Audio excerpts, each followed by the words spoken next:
My name is Anshul. I was born and raised in Port Blair in the Andaman Islands.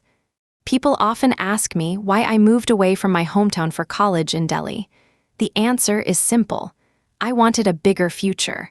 What I never expected was that college would introduce me to a boy whose life would become one of the saddest stories I have ever witnessed. His name was Arav Patel. This is his story. And unfortunately, every word of it could have happened to someone. I met Arav during our first week of college. He was quiet, intelligent, and unusually kind. While most students spent their first days trying to impress everyone, Arav spent his time helping strangers find classrooms and sharing notes. We became friends almost immediately. There was something lonely about him. At the time, I couldn't understand why. Years later, I would. Arav came from a family that appeared perfect from the outside. His father was respected. His mother was educated. His younger sister, Ananya, was bright and ambitious. Yet beneath the surface, their family was poisoned by favoritism. Arav was the golden child, not because he wanted to be, not because he earned it, simply because he was born a son. His parents never openly admitted it, but everyone could see it. Whenever relatives visited, they praised Arav. Whenever money was limited, it was spent on him. Whenever opportunities appeared, they were given to him first. Ananya watched everything. Every single day. Children notice unfairness more than adults realize. And while Arav enjoyed privileges he never requested, Ananya accumulated resentment she never expressed. Ironically, Arav loved his sister. He shared his books, helped her with studies, protected her from bullies, yet none of that mattered. Because in her eyes, he represented the life she was denied. Years passed. Then came another secret. Arav was gay. He told me one rainy evening during our second year of college. He looked terrified, not because he feared me, because he feared everyone else. I remember exactly what I told him. "You are still my friend." He started crying, not loudly, just silently. As if years of fear had finally found somewhere to escape. From that day forward, I became the only person who knew. Then Arav met Rohan. For the first time, I saw him genuinely happy. The two of them spent years together, planning futures, sharing dreams, building a life. I honestly believed they would stay together forever. I was wrong. The disaster began when Arav introduced Rohan to his family. At first, everything seemed normal. Then Ananya started spending time with him. Long conversations, private messages, secret meetings. Arav trusted both of them completely, which made the betrayal even worse. One night he called me. I had never heard someone sound so broken. "Anshul," he whispered. "They are together." I froze. "What?" "Ananya and Rohan." I thought he was mistaken. He wasn't. His own sister had begun a relationship with the man he loved. When he confronted them, neither denied it. Neither apologized. Instead, years of buried anger exploded. Ananya accused him of stealing their parents' love, of living the life she deserved, of receiving opportunities she never got. The tragedy was that Arav wasn't responsible for any of it. Yet he became the target anyway. Within months, Rohan left him completely.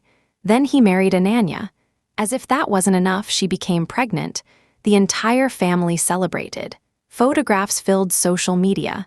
Congratulations poured in. Meanwhile, Arav was barely surviving. Then came the final betrayal. Ananya revealed Arav's sexuality to their parents. The result was catastrophic. His father erupted with rage. Relatives began insulting him. Family members treated him like a disgrace. Arav stopped calling me for weeks. When he finally did, his voice sounded empty. Not sad, empty, like someone whose spirit had been exhausted. Soon afterward, he left India. He moved to Dublin. The city became his refuge, a place where nobody knew his past, a place where he could breathe. For a while, things improved. He found work, made friends, started rebuilding. I believed the worst was over. I was wrong again. One winter evening, Arav called me from Dublin. His mother had contacted him. She was apologizing, crying, begging him to come home. According to her, the family had changed. His father regretted everything. His sister felt guilty. Everyone wanted reconciliation. I immediately felt suspicious. But Arav desperately wanted to believe it. He still loved his family, even after everything. Especially after everything. Against my advice, he booked a flight. His parents welcomed him at the airport. His mother hugged him. His father smiled. For the first time in years, he felt hope. The hope would not survive long. A few days after arriving home, strange things began happening. Questions about inheritance appeared repeatedly. Discussions about his grandfather's estate suddenly dominated conversations. His grandfather had loved him deeply. Before passing away, the old man had left significant assets intended for Arav's future. At first, Arav ignored the warning signs. Then he discovered documents connected to the inheritance that appeared suspicious. His instincts told him something was wrong. The more he investigated, the worse the truth became. The apology had never been genuine. The reunion had never been genuine. The tears had never been genuine. His family wanted access to the inheritance. Nothing more. When he called me, he sounded physically sick. They never wanted me back. I remember sitting silently for several seconds because I knew he was right. The realization broke something inside him, not because he lost money, because he lost hope. Hope that his parents still loved him. Hope that families could heal. Hope that his childhood home still existed somewhere beneath the hatred. It didn't.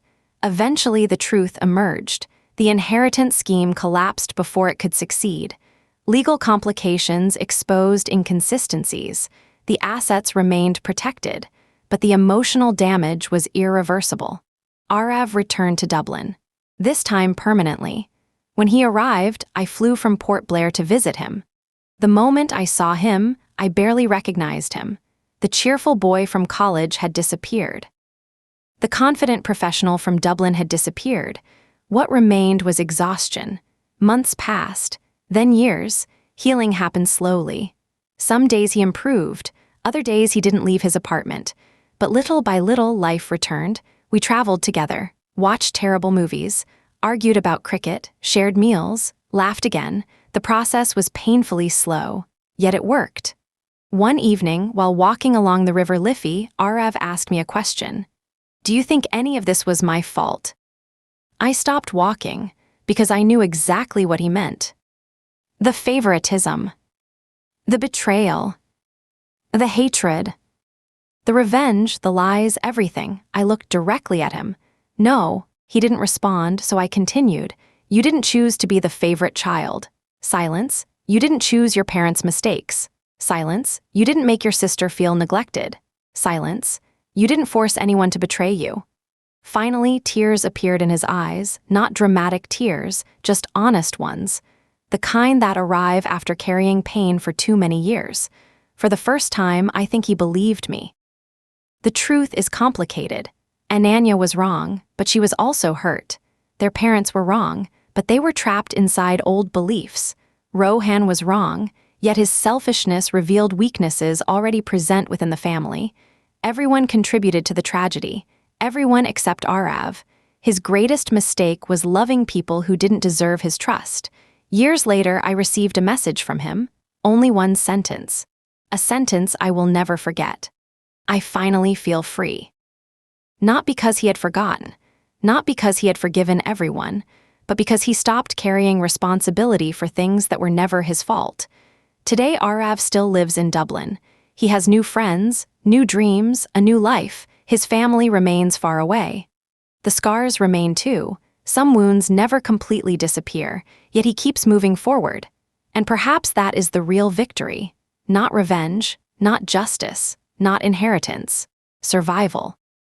Because after everything they took from him, they never managed to take the most important thing, his future. And as his friend, I can say with certainty that despite all the darkness he endured, Arav's story did not end with betrayal. It ended with something stronger. Hope, and he is dating a white guy named Tag, which is very liberal, and I hate him. But I wish him good luck for the future.